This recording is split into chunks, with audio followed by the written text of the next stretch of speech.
What's going on, guys? This is my 2009 Chevy 2500 Duramax. It's got the LMM motor in it, 6-speed Allison transmission. I just did a TransGo Junior shift kit install on this truck, and I want to give you all a few tips and tricks on what I learned when I did it. There's a lot of information out there on the TransGo Junior install, but there's a few things that I still couldn't find, and thought maybe this video might help. So number one was, how much fluid do you need to buy when you do the TransGo Junior? Now I researched this question. I couldn't find a very good answer on that. So I ended up buying a 5-gallon bucket of Valvoline. I think, let's see, it was see what this stuff is. Valvoline Transcend or SendGuard automatic transmission fluid. You can see it's got the Allison transmission, Allison TES 295. That's kind of what you want to see when you're buying the Allison transmission fluid for these trucks. It's fully synthetic fluid, and I ended up using right at 3 gallons out of the 5 that I bought. Maybe a little less, so I may have came in about 2 3/4 gallons. So if you're going to do the TransGo Junior, I'd say buy 3 gallons at least. And I had a hard time finding the fluid. Your local O'Reilly's and that kind of thing don't really have it. So where I ended up finding it was a Napa Auto Parts here in local, and they only had 1 bucket of it, and it was actually pretty dusty, so I'm sure that stuff's hard to find. I know you can get it online, but I kind of spur of the moment decided to go ahead and do it. I think I had the shift kit sitting on my shelf for a good 6 to 8 months before I finally did the install. Just kind of intimidating, but once I really got into it, it wasn't that bad. A few other things you might do when you're doing the shift kit is I used a piece of 3/4 inch MDF that I laid on the ground, which is a kind of a particle board type wood, and that really kind of was a sacrificial good catch for all the extra fluid that drips. The one thing that also helped me, go ahead and get the the Vaseline for the when you do the new solenoids, shift solenoids. Made it a lot easier, and went a lot smoother that way. If you do it, go ahead and change both filters. The filters that they're really cheap, I think, to spin on. I'd go ahead and buy all Allison brand filters. When I ordered my shift kit, I went ahead and ordered all the filters, and then I just kind of waited to do it till I could find fluid and afford fluid. I think it was like $200 in fluid. Overall, the cost of this thing, so the shift kit, I think bought it on Amazon at like $79.99 or something like that, and then $30 in filters, and then I probably really used about $150 worth of fluid. If you buy 3 gallons, I think you can find it for probably $40 a gallon. It's worth going ahead and doing it. The shifts, give you a little review. I really like the way it drives. I've got EFI Live by, was it Rob Cottons out of Idaho. I think my hottest tune is the 120 horse tune, so it's not the full 150 for a stock truck, or stock deleted truck. But even on the 120 before the shift kit, when I was driving in wide open throttle, it just wouldn't.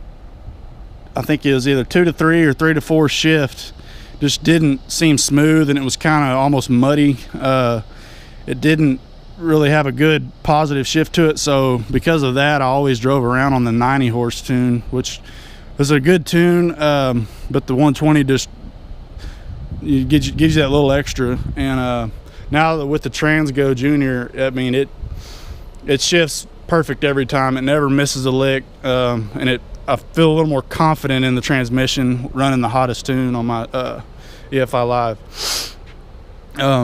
One thing that made me a little nervous when I was doing it was when I had to go and re-torque the bolts on the valve body. I think it's 9 foot-pounds or 11 foot-pounds. It's something really light, and all I had was a 3/8 torque wrench that only went down to like 20 foot-pounds. So I ended up just kind of guessing on what I did. I was able to turn the torque wrench down. I don't know how accurate it was, but I kind of gauged it when I broke the bolts loose. I used a 1/4-inch ratchet, which was about 8 inches long, and I knew about how much it took me to break it loose.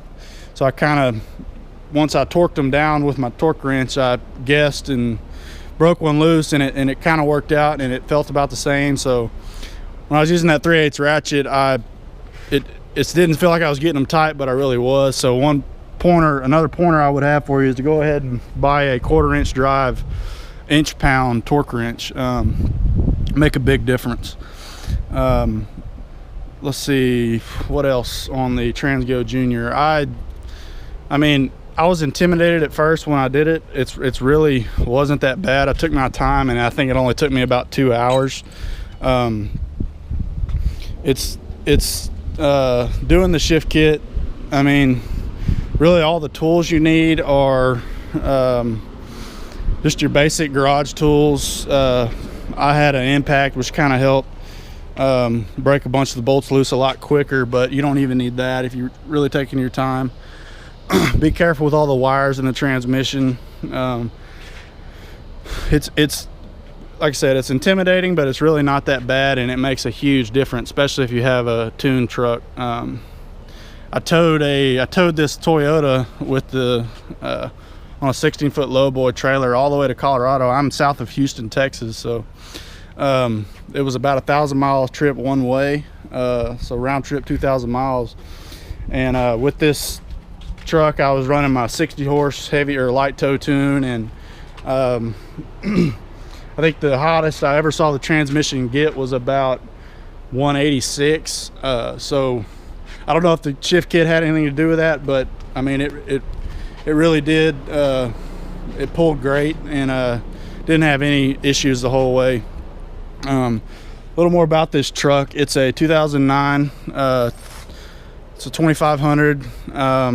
It's got 177,000 miles on it.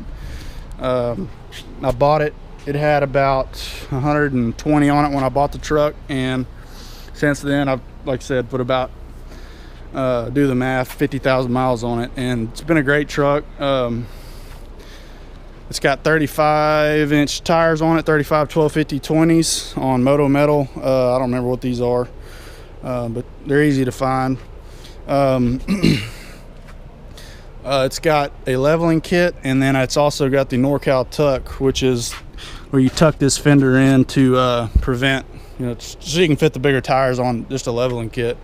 You don't see many of this body style with 35s on just a leveling kit, so it really fills the truck out and makes it look good. So with all that said, like, comment, and subscribe for more. This is I've got a few videos out on YouTube, but I'm going to try to start doing a few more frequently. So if you want to see some more about this Duramax, and I've got a 1981 Toyota flatbed that I'll also be doing some videos on.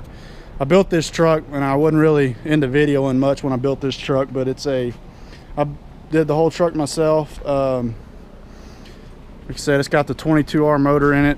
If you know anything about Toyotas, it's a good little truck. Like I said, a 1981. I'll be doing a welded diff on it before long, and there's some cool stuff to come with that. Also on this Duramax, like I said, let me know in the comments what y'all want to see, and I'll catch you next time. Thanks.